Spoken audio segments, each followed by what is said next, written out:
ऋषि लक्ष्मी की सुंदरता पर मुग्ध हो जाता है, अपनी आंखें उससे हटा नहीं पाता। लक्ष्मी इसका श्रेय शालू को देती है, जो जोर देकर कहती है कि लक्ष्मी स्वाभाविक रूप से सुंदर है। ऋषि खुद को भाग्यशाली मानता है जो उसे मिली और दादी उन्हें आशीर्वाद देती हैं। शालू लक्ष्मी को प्रतियोगिता के बारे में प्रोत्साहित करती है, लेकिन लक्ष्मी इसे नजरअंदाज कर देती है और चली जाती है। उनकी नजदीकी से निराश होकर मलिष्का गुस्से में चली जाती है। ऋषि लक्ष्मी के पीछे जाता है, उससे अपने प्यार का इजहार करता है। वो मुस्कुराती है, खुद को भी भाग्यशाली कहती है, लेकिन अचानक माफी मांगती है और चली जाती है। उलझन में पड़ा ऋषि उसे ढूंढता है। इसी बीच आयुष भल्ला से मिलता है, जो उससे पार्टी के लिए ड्रिंक्स, संगीत और खाने का इंतजाम करने के लिए कहता है।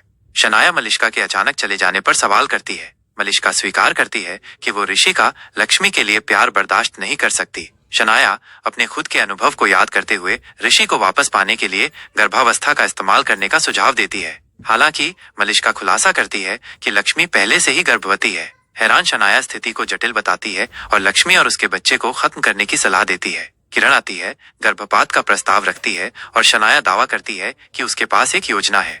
आयुष भल्ला को ड्रिंक ऑफर करता है, जिसके बाद वो आंचल पर मोहित हो जाता है।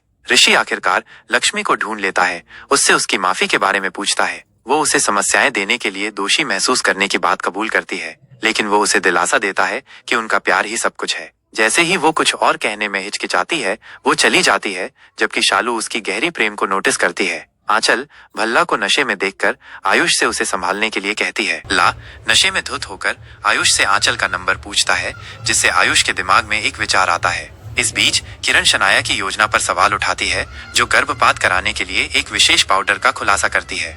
लक्ष्मी ऋषि को भल्ला और दूसरों के साथ देखकर खुश होती है। ऋषि उसकी खुशी को देखकर उसके लिए कुछ मायने रखने के लिए आभार व्यक्त करता है। आयुष और शालू दोनों ऋषि और लक्ष्मी को पिलाने की साजिश रचते हैं, उम्मीद करते हैं कि इससे उनकी दबी हुई भावनाएं सामने आएंगी। जैसे ही ऋषि और लक्ष्मी एक पल साझा करते हैं, रानो बीच में आ जाती है, जिससे उन्हें अपनी बातचीत छिपानी पड़ती है। इसी बीच बलविंदर एक जोकर के वेश में पार्टी में घुस जाता है। भल्ला उसे रोकता है और अपनी नशे की हालत में उसका रहस्य रखने के लिए सहमत हो जाता है। फिर बलविंदर लक्ष्मी को ऋषि के साथ देखता है। शनाया मलिष्का को पाउडर देती है, उसे लक्ष्मी के जूस में मिलाकर गर्भपात कराने का निर्देश देती है।